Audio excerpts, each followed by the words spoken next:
आपके कलम से आपके क्षेत्र में कितना विकास हुआ? लेकिन विधायक जी के क्षेत्र में गोलीबारी तो अपने आप में सनसनीखेज खबर बनता जा रहा है। बिहार में शराबबंदी धरातल पे कितना सफल है। तो आपकी सरकार के आदमी आपके ही घर, यानी कि आप आरजेडी के ही नेता है, तो आपके घर आएंगे जाति पूछने, बताएंगे। एक सप्ताह के अंदर ही टूटकर बिखरने लगा है, क्या इसको हम ग्राउंड पे विकास कहेंगे? और डीएम साहब के समक्ष इन सब बातों को, क्योंकि इतनी जल्दी रोड टूट जाना बहुत ही निंदनीय बात है। एक सप्ताह के अंदर उस पिच का कंडीशन आप देखेंगे तो हाथ से उखड़ रहा है। आप ही के सरकार, आप ही के मंत्री, वो भी शिक्षा मंत्री, और आप ही के समाज के लोगों के खिलाफ और रामचरितमानस के खिलाफ जिस तरह से वो टिप्पणी की है, कितना शोभनीय है। नमस्कार, स्वागत है आप सभी का एसएच भारत में। मैं हूं आपके साथ आदर्श सिंह राजपूत, और इस वक्त हमारे साथ बातचीत करने के लिए बोचहां के वर्तमान विधायक अमर पासवान है। सबसे पहले स्वागत है आपका। जी, बहुत बहुत धन्यवाद। Amar ji, cut to cut एक जवाब दीजिए, सिंपली वे में आप एक जवाब दीजिए कि आप ही के सरकार, आप ही के मंत्री, वो भी शिक्षा मंत्री, और आप ही के समाज के लोगों के खिलाफ और रामचरितमानस के खिलाफ जिस तरह से वो टिप्पणी की है, कितना शोभनीय है। देखिए, मैं आपसे क्या बोल रहा हूँ, मैं आपसे यही कहना चाहता हूँ कि समाज को विभिन्न भागों में बांट के नहीं चला जाना चाहिए।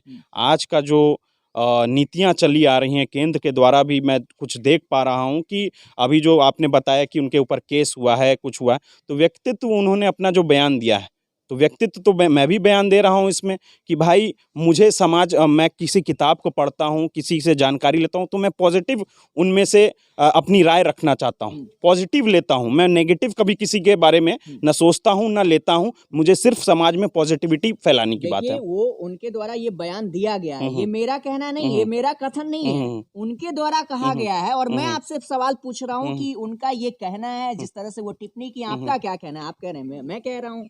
देखिए, अगर उन्होंने टिप्पणी किया है तो वो उनका व्यक्तित्व टिप्पणी है, लेकिन मैं क्या कह रहा हूँ इस पे, मैं ये कहना चाहता हूँ कि मैं सिर्फ और सिर्फ पॉजिटिव। ठीक, मान लिए कि आप कह रहे हैं कि पॉजिटिव सोच है। अगर इस तरह का जो टिप्पणी की है, सही है, गलत है, क्या है, आपका क्या राय है?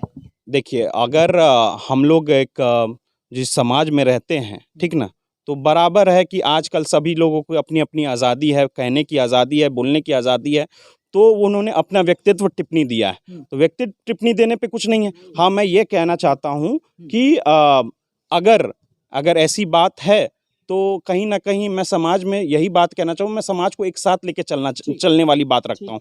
मैं दो विभागों में बांटने की उनको बात कभी नहीं करता हूँ। आप देख रहे हैं कि बिहार में जातीय जनगणना भी शुरू है, क्या कहना चाहेंगे?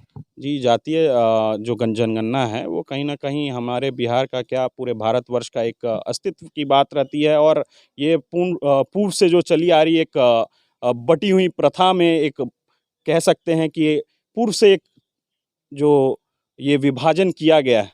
मैं सिर्फ एक ही बात जानता हूँ, मतलब हमारा जो राष्ट्र है, हम लोग एक भाईचारे का संदेश देते हुए चलें। और कहीं ना कहीं एक अच्छी बात है, क्योंकि सरकार को इस पे आपको देखने को मिलेगा कि अंतिम पायदान तक कैसे हम किसी को मदद कर पाएँ, उनके लिए कैसे कैसे योजनाएं बना पाएँ। तो कहीं ना कहीं जाति गणना, विपक्षी पार्टी जो है वो समर्थन नहीं कह रहे हैं इसका। वो जब साथ में थे तो समर्थन करते थे, अब विपक्ष में है तो समर्थन नहीं कर रहे हैं। लेकिन कहीं ना कहीं जनगणना जो हो रही है, कहीं ना कहीं अच्छी बात है, क्योंकि नीचे तबके तक के लोग अच्छा, आपको लगता है कि जाति जनगणना से कहीं ना कहीं जातिवाद को बढ़ावा मिल रहा है? जी, कोई बढ़ावा नहीं है। ये देखिए, अंतिम पायदान तक हम लोग को योजनाएं और सुविधाएं पहुंचानी है, उसके लिए ये कहना है विपक्षी पार्टी का, क्योंकि वो कह रहे हैं कि ये तो फिजूल का करवा रहा है, बकवास करवा रहा है, टाइम लेप्स कर रहे हैं, और ये जातिवाद को और बढ़ावा दे रहे हैं, बांट रहे हैं समाज में तरह तरह की, ये जो है ना ये। और दारूबंदी तो सफल हुई नहीं, जातिवाद ऐसे सफल हो जाएगा, आपको लगता है? मतलब क्या लगता है? तो आप क्यों हिंदू मुस्लिम क्यों करते हैं? आप उनसे भी पूछा जाए कि हिंदू मुस्लिम क्यों करते हैं, वो भी ना करें, ठीक ना। अगर जाति जनगणना हो रही है तो हमें समाज के अंतिम पायदान तक जो हमें उनके लिए योजनाएं बनानी है, उन लोगों के लिए जो सुविधाएं पहुंचाना है, हम लोग जाति गणना, हमारी सरकार उसके प्रति सजग होकर ये जाति गणना 1 अप्रैल से 30 अप्रैल तक जाति पूछने आएंगे, तो आपकी ही सरकार के आदमी आपके ही घर, यानी कि आप आरजेडी के ही नेता है, तो आपके घर आएंगे जाति पूछने, बताएंगे? जी, जरूर बताएंगे, क्यों नहीं बताएंगे। शर्माएंगे तो नहीं? नहीं, बिल्कुल बहुत लोग हैं शर्माते हैं, कहते हैं हमारे जाति पूछने आ रहे हैं। अरे भाई, आजकल तो ऐसा हो चला है कि जो लोग इस पिछड़ी जाति में नहीं, वो चाहते हैं कि हम पिछड़ी जाति में आ जाएं। ऐसे भी कई लोग हैं। तो कहीं ना कहीं आप अच्छी बात है अपनी जाति बता करके और जो आपके समाज को सुविधाएं मिलने का है या सभी समाजों को सुविधाएं मिलने का एक पैरामीटर बनाया जाएगा, ठीक ना। सिर्फ केंद्र की नीतियों की तरह नहीं, जहाँ पे सिर्फ ये कह दिया जाए कि 8 लाख रुपए वाले लोग भी गरीब हैं। तो ऐसे अनसुलझी अनसमझी बातें कह देना भी तो कहीं ना कहीं गलत है। यहाँ तो आपको सटीक चीज़ का आपको पता लगेगा कि कौन सी जाति में कितने लोग हैं और वो किस पायदान पे अभी खड़े हैं और उनके लिए क्या क्या योजनाएं और सुविधाएं हम लोग को सरकार को बनानी चाहिए। आप कमेंट करके ज़रूर बताइएगा कि आखिरकार कितना सहमत है और कितना असहमत है। अब बात कर लेते हैं, चूंकि आप बोचहां के विधायक हैं और बोचहां में आप क्या लग रहा है ग्राउंड पे कितना विकास हो रहा है, और ख़ास तौर पे मैं आपका टिप्पणी जानना चाहूँगा कि आर्थर अप्रोच जो है पथ निर्माण करोड़ों की लागत से बना, स्थगित था, बना, और अभी जाएंगे आप तो विजुअल के माध्यम से आप देख भी पा रहे होंगे कि किस तरह से वो जो पिच है वो अभी से ही टूटकर बिखरने लगा है। 1 सप्ताह के अंदर ही टूटकर बिखरने लगा है। क्या इसको हम ग्राउंड पे विकास कहेंगे, फर्जीवाड़ा कहेंगे, क्या कहेंगे? आप क्या सोचते हैं, क्या बयान है आपका? देखिए, अभी तक तो इस के मामले के बारे में मुझे जानकारी नहीं मिल पाई थी, लेकिन मुझे कहीं भी क्षेत्र से भी कहीं से भी इस चीज़ की समस्या विधायक है जी, बोचहां के विधायक। बिल्कुल बिल्कुल बिल्कुल, अरे बिल्कुल, मैं कह रहा हूँ कि आपको अगर वहाँ पे ये जो हुआ है, हम ही लोग ने अनुशंसा करा के बहुत दिनों से लंबित पड़ा था वो अप्रोच पथ, और मुझे लगता है कि एक बड़ी सुविधा मिली है उस क्षेत्र की जनता को भी। और अगर ऐसी कुछ वहाँ पे बात है तो मैं वहाँ जाके विजिट करूँगा और डीएम साहब के समक्ष इन सब बातों को, क्योंकि इतनी जल्दी रोड टूट जाना बहुत ही निंदनीय बात है। 1 सप्ताह के अंदर उस पिच का कंडीशन आप देखेंगे तो हाथ से उखड़ रहा है, गिट्टी उखड़ रहा है। विजुअल के माध्यम से आप देखिए, मैं वहां पे पहुंचा हूं, ग्राउंड पे पहुंचा हूं जानने के लिए कि कितना सही है और कितना गलत है ये इन्फॉर्मेशन, और ग्रामीण का ही कहना है। और ख़ास तौर पे जब हम पहुंचे उस ग्राउंड पे तो हकीकत भी सामने आया, और हकीकत मैं ऐसे बयान नहीं कर रहा हूं, मीडिया कभी भी एविडेंस के साथ चलती है, तो एविडेंस आपके सामने है। स्क्रीन पे आप देख रहे हैं कि हाथ में हम जो है वो रोड का गिट्टी उठाए हुए हैं। 1 सप्ताह पहले पिचिंग हुई और वो अभी से टूट कर बिखर रहा है। सही है ये? जी बिल्कुल सही नहीं है, और कहीं भी हम लोग विकास का काम कर रहे हैं तो हम लोग को सुविधाएं देने का काम करना होगा और वो ज़्यादा से ज़्यादा दिन तक चले, यही हम लोग की कामना रहती है। और इस माध्यम, ये जो आपने बात बताई है, इस पे हम लोग पूर्ण रूप से जो जिस विभाग से ये काम हुआ है, पुल निगम से ये काम हुआ है अप्रोच पथ बनाने का, क्योंकि बहुत दिन से लंबित पड़ा हुआ था ये बात, और हमारी ही अनुशंसा पे वो रोड बनना तैयार हुआ, फिर वो धराशायी भी होते जा रहे। नहीं, तो वही तो बता रहा हूँ कि हमारी अनुशंसा पे हमने डीएम साहब को इस चीज़ के बारे में अवगत करवाया था, और इस चीज़ के ऊपर धन्यवाद भी देना चाहूँगा। लेकिन पुनः आपके माध्यम से जो जानकारी प्राप्त हुई है और जो विजुअल्स मैंने देखे हैं आपके माध्यम से, तो बहुत ही निंदनीय है, और मैं चाहूँगा कि जल्द से जल्द इस पे एक्शन लिया जाए, और मैं अवगत करवाऊंगा जो भी विभाग है। स्वच्छ भारत के माध्यम से खुले ऐलान आप कर रहे हैं कि ये ठीक हो जाएगा? ना बिल्कुल ठीक होगा, और जल्द से जल्द मैं इसको काम करवाने के लिए जल्द से जल्द आपको इस पे दोबारा अच्छे निर्माण का मैं भरोसा देता हूँ। ठीक है, ये तो आपकी सहमति और जनता के लिए भी उम्मीद है ये सफल ग्राउंड पे देखने को मिलेगा। आपके क्षेत्र में, आपके जस्ट नज़दीक में कुछ दिन पहले गोलीबारी हुई, क्राइम रेट बढ़ रहा है, घट रहा है, क्या है?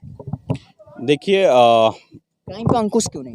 क्राइम पे अंकुश, देखिए, एक सोच जो है, जो आज से नहीं कईयों युगों से, अगर जो एक सोच जो रहती है, धारणा रहती है, एक वर्चस्व की लड़ाई के कारण, जो मुझे ये जानने को मिला है यहाँ पे, एक वर्चस्व की लड़ाई के कारण यहाँ पे वो जो आपस में यहाँ पे अभी जो हत्याकांड का मामला सामने आया है, तो आपसी वर्चस्व की लड़ाई है, और उसमें हमने जो पुलिस प्रशासन है पूर्ण रूप से बहुत सारे लोगों की गिरफ्तारी भी की है इसमें।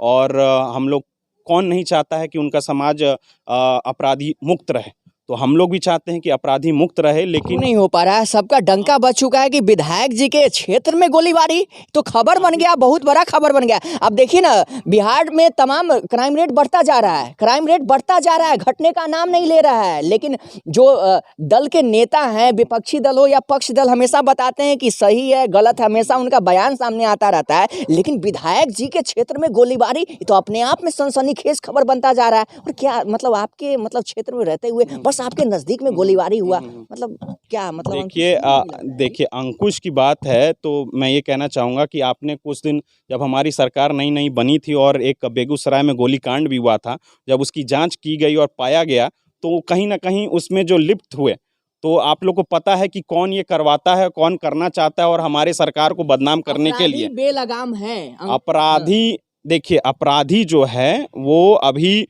हमारी प्रशासन है अच्छा काम करेगी और जो भी जो अपराध मुक्त हमारे समाज को बनाना हम लोग का कर्तव्य है और हमारे साथ हम लोग को उनको प्रशासन को सहयोग करके हम लोग को एक बिहार अपराधियों मुक्त एक समाज देना पड़ेगा। अपराध मुक्त हो जाएगा आपको लगता जी है? बिल्कुल होगा। और जब देखिए बेईमान की नीयत जो है तो आप उसको नहीं समझ सकते हैं, ठीक ना। और बेईमान जो लोग हैं वो कहीं ना कहीं समाज में रहते हैं, वही कुछ असामाजिक तत्वों की वजह से अपराध अभी फैल रहा है या फैलाया जा रहा है, ठीक ना, ठीक ना। मुझे लगता है क्योंकि मैं अभी बता रहा हूं क्योंकि अगर ये क्षेत्रीय घटना हुई है तो कहीं ना कहीं इस पे जो प्रशासन से हमारी बात हुई तो पता चला है कि ये वर्चस्व की लड़ाई की वजह से इसमें ये कांड हुआ है। कैसे मुक्त होगा? बिल्कुल मुक्त होगा। और मैं ये चाहता हूं और कहना भी चाहूँगा कि भाई समाज को प्रशासन का मदद करते हुए कहीं भी छोटी से छोटी घटना हो आपको इत्तला करते हुए उनको मदद के तौर पे, और डरना नहीं है। चाहे कोई भी आपके असामाजिक लोग आपके क्षेत्र में कोई अशांतिपूर्व घटना करने चाह रहे हैं या फिर वैसे लोग हैं तो आप लोग प्रशासन की मदद से या फिर हम लोग को उसके अवगत कराएं ताकि हम लोग भी प्रशासन को मदद करें और भयमुक्त एक समाज बनाएं। अच्छा, क्या कहना चाहेंगे आप, क्योंकि बोचहां के विधायक है, आपके कलम से आपके क्षेत्र में कितना विकास हुआ है? जी बिल्कुल, अभी तो हम लोगों ने 6 महीने हुए हैं हमें, और जो हमारा जो कार्यकाल है उसमें देखिए हम लोगों ने काफ़ी विकास का काम किया है, चाहे मुख्यमंत्री ग्रामीण सड़क योजना से हो और चाहे आपको हमारे विधायक फंड से हो, तो कहीं ना कहीं आपको ये सब काम देखने को मिलेगा और हम लोग कर भी रहे हैं। आपने देखा भी होगा कुछ दिन पूर्व आप लोगों ने ही हमारा सरफुद्दीनपुर हाई स्कूल का जो देखा था, तो काफ़ी दयनीय स्थिति थी। और पूर्व में वो जो क्योंकि इतना बड़ा वहाँ पे एक स्कूल है और हमेशा वहाँ पे उस प्रांगण में बहुत सारे सामाजिक गतिविधियाँ हुई हैं और वहाँ पे आपको बहुत सारे लोग पढ़े लिखे हैं, पूर्व के लोग भी बताते हैं कि भाई हमारा स्कूल है और आज बहुत ही दयनीय स्थिति है। तो आप उस जगह पे जाके आज देखें तो हम लोगों ने बहुत काफ़ी विकास का काम किया है, चाहे उसकी चारदीवारी हो, शिक्षा में काम हो रहा है। जी बिल्कुल, रोड पे काम हो रहा है। जी बिल्कुल हम लोग कर रहे हैं। नहीं कागज पे भी नहीं, ग्राउंड पे भी हो रहा है। उस जगह को आप लोग देख सकते हैं, विजिट करके हमें आप सूचना भी कर सकते हैं और जल्द से जल्द हम लोग वहाँ पे आपको विकास का एक नया पैमाना मिल रहा है। लास्टली एक सवाल लेके हम खत्म करेंगे, बिहार में शराबबंदी धरातल पे कितना सफल है? देखिए बहुत सारी जगहों पे तो मैं देख पा रहा हूँ कि सफल तो ये नहीं हो पा रही है, लेकिन हम लोग को इसमें एक कड़ी से कड़ी हम लोग को एक बैठ के विचार विमर्श करके इस चीज़ के ऊपर देखना पड़ेगा। मैं ये बोलना चाहूँगा कि शराब नीति है बहुत ही सही बंदी करके नीतीश जी ने बहुत सही एक निर्णय लिया है बिहार वासियों के लिए, क्योंकि आए दिन हम लोग देखते थे कि सड़क पे चलना दूभर हो जाता था या फिर किसी से एक दूसरे से बात करना दूभर हो जाता था। लेकिन ये जो हमारी सरकार की नीति है और नीतीश जी की जो नीति हुई है काफ़ी हद तक बहुत अच्छा एक प्रयास है, लेकिन धरातल पे ये बहुत सरकार की नीति और रणनीति है। लेकिन जनता का कहना है कि शराबबंदी के कारण लोग मर रहे हैं, पी के मर रहे हैं, और जगह जगह आप देख रहे हैं, सुन रहे हैं, सोशल प्लेटफॉर्म पे देख भी रहे हैं। उनका कहना है कि तो चालू हो जाता, अगर चालू हो जाता तो अच्छा रहता, लेकिन बंद है तो और भी घटिया है, लोग और बर्बाद होते जा रहे हैं। नहीं इसमें मैं देख पा रहा हूँ यहाँ पे कि प्रशासन कड़ाई तो की हुई है, लेकिन कुछ लोग जो हैं इसमें छूट के आ जा रहे हैं और गरीब तबका का जो कहना है कि अमीर लोग छूट जाते हैं और गरीब लोग पकड़े जाते हैं। तो कहीं ना कहीं इसमें जो प्रशासनिक गतिविधि है उसको निरंतर आपको देखना पड़ेगा। और जिला में नए एसपी आए हैं और मैं चाहूँगा कि उनके माध्यम से इस पे कठोर से कठोर एक टीम गठित करी जाए और जो ऐसे कार्य बार बार निरंतर करे जा रहे हैं उन लोग को ज़रूर एक कठोर सजा दी जाए और उन लोग के ऊपर एक बहुत बड़ा आप लोग को देखना पड़ेगा ताकि हमारे समाज में भी जो हम लोग चाहते हैं कि भाई जो शराब नीति है और हमारी सरकार की जो नीति है एक बहुत ही अच्छा, मैं आपसे ही पूछना चाहता हूँ कि यह शराब नीति खराब नीति है? ये शराब नीति तो बहुत अच्छी नीति है, क्योंकि आप समाज में जब चलते हैं और घूमते फिरते हैं तो आप होम डिलीवरी बढ़ गया है ना। होम डिलीवरी बढ़ गया होगा, इससे मैं नहीं जानता हूं, लेकिन ये चीज़ ज़रूर कहना चाहूँगा कि इसमें प्रशासनिक अगर गतिविधि में अगर कुछ रुकावट है, मैंने बताया कि हाँ, हमें धरातल पे इस पे और काम करने की आवश्यकता है और प्रशासनिक रूप से बहुत कठोर होने की और मजबूती के साथ इस पे हम लोग को अमल करना पड़ेगा, क्योंकि अगर ये नीति अगर सही ढंग से लागू नहीं हो पाई, क्योंकि जो लोग इसमें लिप्त हैं वो लोग तो सोच के अगर वो लोग आगे इसमें निरंतर बढ़ते रहें तो हमारे समाज में जो नीति है बहुत ही जो शराब नीति है बहुत कहीं ना कहीं असफल साबित हो जाएगी। लेकिन मैं इस चीज़ को चाहूँगा और सरकार के माध्यम से भी इसको कठोर नीति के तौर पे और प्रशासनिक ज़िले में, खासकर इस ज़िले में नए एसपी आए हैं तो उनसे मैं आग्रह करूँगा कि ज़्यादा से ज़्यादा आप इस पे कठोर आप एक एक्शन लीजिए और जल्द से जल्द ये जो बड़े लोग हैं डिलीवरी होम डिलीवरी वाली जो संज्ञान में आती हैं, इन सब लोगों के ऊपर आप संज्ञान लेते हुए उनको कठोर से कठोर। लास्टली नया साल में नए आगाज के साथ क्या मैसेज देना चाहेंगे लोगों को? नया साल में मैं लोगों को यही आशा उम्मीद के साथ कहना चाहूँगा कि भाई आप लोग एक दूसरे के साथ मिलजुल के रहें। शुक्रिया एसएच भारत से बातचीत करने के। बहुत बहुत धन्यवाद। तो हमारे साथ इस वक्त बोचहां के वर्तमान विधायक अमर पासवान बातचीत कर रहे थे। तमाम सवालों का जवाब जो है इन्होंने निष्पक्ष और निर्भीक तरीके से बताया, कहा। तो आपको ये वीडियो कैसा लगा आप हमें कमेंट करके जरूर बताइए। बाकी हमारे पेज पे देख रहे हैं तो पेज को फॉलो कर लीजिए, यूट्यूब पे देख रहे हैं तो सब्सक्राइब कर लीजिए। मिलते हैं अगले वीडियो में और भी नए आगाज नए कोई भी और भी टॉपिक के साथ। तो हमें दीजिए इजाजत, नमस्कार।